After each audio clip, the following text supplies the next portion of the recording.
It seems that most leaders have a love-hate relationship with the whole concept of organizational culture. When times are bad, no one has time for it. And any kind of activity focused on changing culture is not only frowned upon, but mocked as singing Kumbaya and falling into each other's arms. Then, when organizations are in growth mode and economic times are good, articles start to pop up in the business press about the importance of culture as an indispensable tool that no competitor can steal from you. They can steal your people and your technology, but they can't duplicate your culture.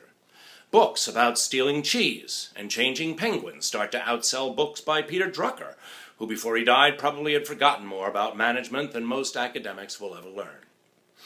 Defining culture is the subject of umpteen books and articles, and I'm not going to try to define it now. I'm also not going to attempt to grab onto a glob of Jell-O right now, because that's what dealing with culture is like, grabbing a hold of Jell-O. When leaders talk about starting to do a project to change their culture, they lose sight of one effective fact. They didn't get the culture they have by launching a culture project. What makes them think they're going to change it by launching a culture project?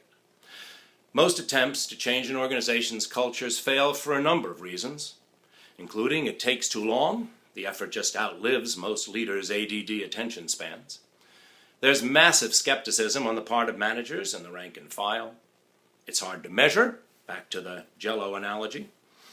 And it's usually addressed by launching an over-engineered project or initiative with culture leaders and culture champions and culture ambassadors and culture cops or something.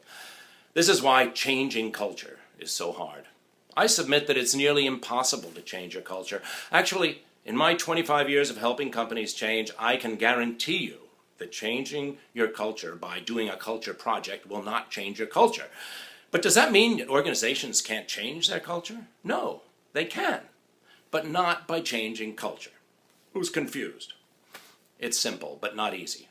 Cultures change by leaders doing things differently. Cultures become more open and transparent by leaders becoming more open and transparent. Cultures become quicker when leaders become quicker. Cultures become more innovative when leaders develop a stomach for failure and innovation. Cultures become less bureaucratic when leaders start to hate bureaucracy. Am I saying that the main predictor of company culture is leadership style and behaviors? No.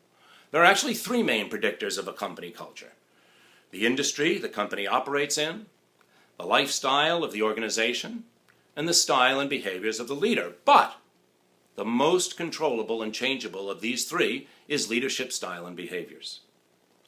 So, how do you make an organizational culture more one thing or another?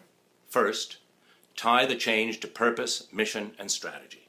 Next, examine the behavioral changes that will be required of the leadership. And third, look at the structures, policies, processes, and systems that reinforce the way the culture has been and change them. In other words, align your organization.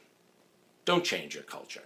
Align your organization and change your own leadership behaviors to support that alignment, and over time, your culture will change. Or don't. I'm only talking out loud.